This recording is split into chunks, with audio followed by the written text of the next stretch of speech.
Welcome again to the newsroom. I am Mary Kanu. The Central Bank of Nigeria has clarified the position of the Apex Bank chief Godwin Emefiele that owed 200, 500 and 1,000 naira notes will be accepted after the February 10, 2023 fresh deadline.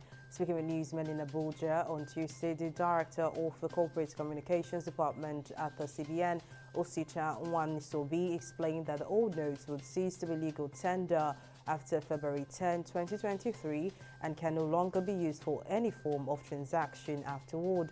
Nwanisobi said after the deadline, Nigerians will be able to redeem the face value of the naira only at the CBN and not at commercial banks. He also added that the acceptance will be subject to meeting certain conditions. President Muhammadu Buhari has officially launched the Ministry of Finance Incorporated (MOFI), which was originally set in 1959 through an Act of Parliament as the custodian of federal government's investments in various government-linked companies and government-owned enterprises. Inaugurating the Governing Council, Board of Directors and an executive management team of the Ministry of Finance Incorporated at the Council chambers, President Buhari tasked the new Governing Council and the board to raise the value of the MOFI's portfolio from the current 18 trillion naira to 100 trillion naira by 2033. The House of Representatives has partly approved the request made by President Muhammadu Buhari on ways and means advances from the Central Bank of Nigeria. While the House approved the structuring of 1 trillion naira WMAs, the lawmakers dropped the request for 22 trillion naira from the CBN. This was based on the recommendation by the Joint Committees on Finance, Banking and Currency and AIDS, Loans and Debts Management, laid, considered and adopted by the House in plenary. The head of the United Nations Health Agency, Tedros Ghebreyesus, says COVID-19 is still a global health threat and that now is not the time to declare the pandemic over.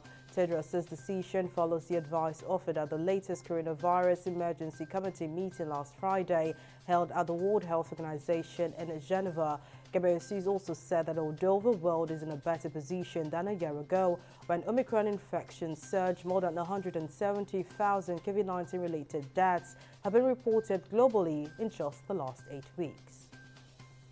And oil prices rose on Wednesday as signs of slowing inflation in the United States eased fears that the world's largest oil user may face a recession because of further interest rate hikes and a weaker dollar supported some buying interest. Brent crude futures gained 8 cents to $85 a barrel, while U.S. West Texas Intermediate crude futures rose 20 cents to $79 a barrel. Both benchmarks were up for a second day after gaining about 1% in the previous session. On the global scene, the International Monetary Fund (IMF) has reached a staff-level agreement with Cameroon that will give the country access to about $74.6 million.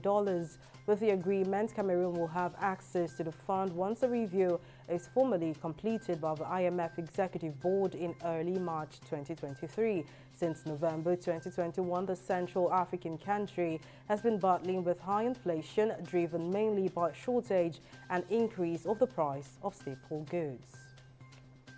In sport, Tottenham Hotspur head coach Antonio Conte is scheduled to undergo immediate surgery after suffering severe abdominal pain early on Wednesday morning.